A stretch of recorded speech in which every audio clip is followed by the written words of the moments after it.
कपड़े धोने वाली बहू। शादी के पहले से ही विभा को कपड़े धोने का बड़ा शौक था। कभी नल के नीचे तो कभी तालाब के पास। अरे मेरी नीली वाली लुंगी नहीं दिख रही है। विभा की अम्मा, कहाँ रखी है लुंगी? अरे वो तो विभा ने परसों ही धोकर रखी थी आपकी अलमारी में, देखो वहीं होगी। वो ना मैंने आज धो दी, मुझे लगा कि गंदी हो गई होगी। अरे कैसे गंदी हो गई थी? उसे तो मैंने पहना भी नहीं। हे भगवान, इस लड़की के कपड़े धोने की आदत से परेशान हो गया हूँ मैं। जितना तो घर में राशन नहीं आता, उससे कहीं ज्यादा डिटर्जेंट पाउडर का खर्चा है।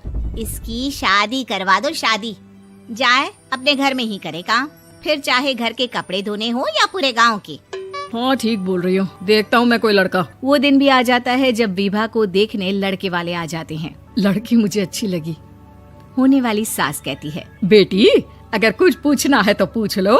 वैसे तो हमारी लड़की बहुत ही शर्मीली है, जो बोल दो वो मान लेती है, इसे क्या पूछना होगा। अरे कैसी बात कर रही हो माँ, मुझे इन लोगों के घर रहना है, सवाल तो कई है। हाँ हाँ बेटा, पूछ लो ना, क्या पूछना है। आप लोगों के घर कपड़े कौन धोता है? सास का मुंह बन जाता है। देखो, अगर तुम ये कहना चाहती हो कि तुम्हें कपड़े धोने नहीं आते तो सुन लो, कपड़े मैं ही धोती हूँ, लेकिन तुम्हारे आ जाने के बाद मैं रुमाल तक नहीं धोऊंगी। अरे चुप रहना भाग्यवान, बहू बेचारी घर आई नहीं, उसे डराना शुरू कर दिया। वो क्या है ना बिटिया, अभी तक तो ये कल्लू की माँ ही धोती थी, लेकिन अब तुम्हारे पापा तो दहेज में वॉशिंग मशीन देंगे ही।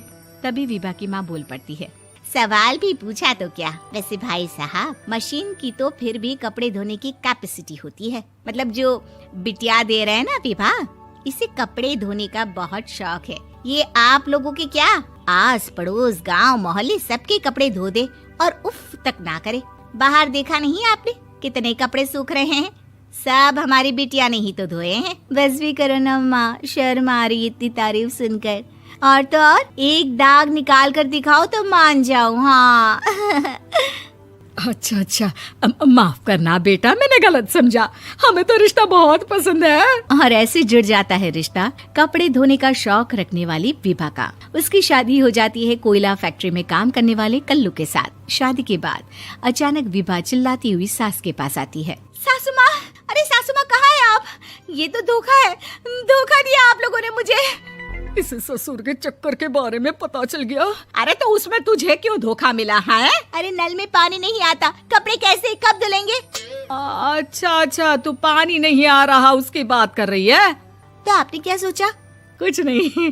अच्छा, तेरी माँ ने कहा था कि कपड़े धोने का शौक है तुझे, याद आया मुझे। शौक बोलकर कपड़े धोने वाले मेरे जुनून को कम ना आके सासू माँ, कपड़ा धोना मेरा गुरूर है। तभी पति भी वहाँ आ जाता है। अभी मैंने इसे सनी देओल की फिल्म दिखाई है, उसी के डायलॉग मार रही है माँ। अच्छा सुन, साफ साफ बता रही हूँ, पानी सुबह 4 से 6 और शाम को 10 से 12 आता है, समझी? विभा टाइमिंग सुनकर हैरान हो जाती है। ये क्या भूतों का मोहल्ला है? सुबह 4 बजे उठकर कौन कपड़े धोता है? 4 बजे टंकी में पानी जाता है, फिर सारा दिन धोना ना, किसने मना किया? अरे कैसी बात कर रही हैं? 200 लीटर की टंकी में कितने कपड़े धो लूंगी मैं? सुबह ही उठ जाऊंगी मैं। अब क्या था, विभा सुबह 4 से लेकर रात के 12 बजे तक कपड़े ही धोती रहती। एक रोज सास पड़ोस से निकलकर कहीं जा रही होती है कि साथ वाली कहती है, हाँ कल्लू की माँ, जरा ये बताओ कि 2 साड़ी है, 2 ब्लाउज और एक पेटीकोट और एक नाड़े वाला लंबा कच्छा। हाँ तो? अरे तो क्या, कितना लोगी धुलाई ये बताओ। धोबन दिख रहे हैं हम क्या? हमारे पति सरकारी नौकरी से अभी रिटायर हुए हैं और बेटा सुपरवाइजर है कोयला फैक्ट्री में। धोबन समझ रखा है हमें? हाय रे कल्लू की अम्मा, माफ कर दो, वो तो मोहल्ले में यही सब बता रहे थे कि तुमने बहू को कपड़ा धुलवाने के काम में लगा दिया है। सास को पड़ोसन की बात सुनकर गुस्सा आ जाता है। वो घर पहुंचती है जहां घर के बाहर ही इतने सारे कपड़े सूख रहे होते हैं जितने कि किसी धोबन के घर पर। अरे ओ कल्लू की दुल्हन, बाहर निकल। माँ जी यहीं आ जाओ, बाथरूम में चादर धो रहे हैं हम। अरे अभी हम धोते हैं, तुमको बाहर निकलो। ये आस पड़ोस वाले बोल रहे हैं कि हम बहू से कपड़े धुलवा कर उसे कपड़ा धोने वाली बना दिए हैं। अरे छोड़ो ना माँ जी, किन लोगों की बातों में आती हो? आस पास के लोगों का तो काम ही होता है कि वो किसी तरह सास बहू को लड़ा दे। बहू सारे घर के कपड़े धोती है, ये क्या कम है? बोलिए। सास को भी लग जाता है कि वो बहू का ये सनकीपन नहीं छुड़वा सकती, इससे अच्छा है कि खुद ही चुप हो जाए। एक रोज सास और बहू मंदिर जाते हैं, जहाँ सास की साड़ी वहाँ खड़ी भीख मांगने वाली से मिलती है। माँ जी क्या बात है, आपकी साड़ी उस भिखारन से कितनी मिल रही है ना? हाँ हाँ देखो तो, दोनों की साड़ी मिल रही है। क्या बात है कल्लू की अम्मा, तुम खुद को तो अफसर की बीवी बताती हो और ऐसी सिंपल सी प्लेन साड़ी पहनकर घूमती हो। सिंपल और प्लेन नहीं है ये साड़ी। तो क्या सोने के धागे से फूल बने हैं? कुछ भी सासू माँ, कुछ भी। हाँ बने थे इस साड़ी में सोने के धागे से फूल। मेरे पति लेकर आए थे मद्रास से स्पेशली मेरे लिए 10,000 की। ताहे भाई साहब इस भिखारन के लिए भी सेम टू सेम साड़ी लेकर आए होंगे 10,000 की। सास उस वक्त तो कुछ नहीं कहती, लेकिन बहू के साथ घर आती है और अलमारी से एल्बम निकाल कर लाती है। ये साड़ी देख रही है, ये वही साड़ी है जिसे मैंने अभी पहना था।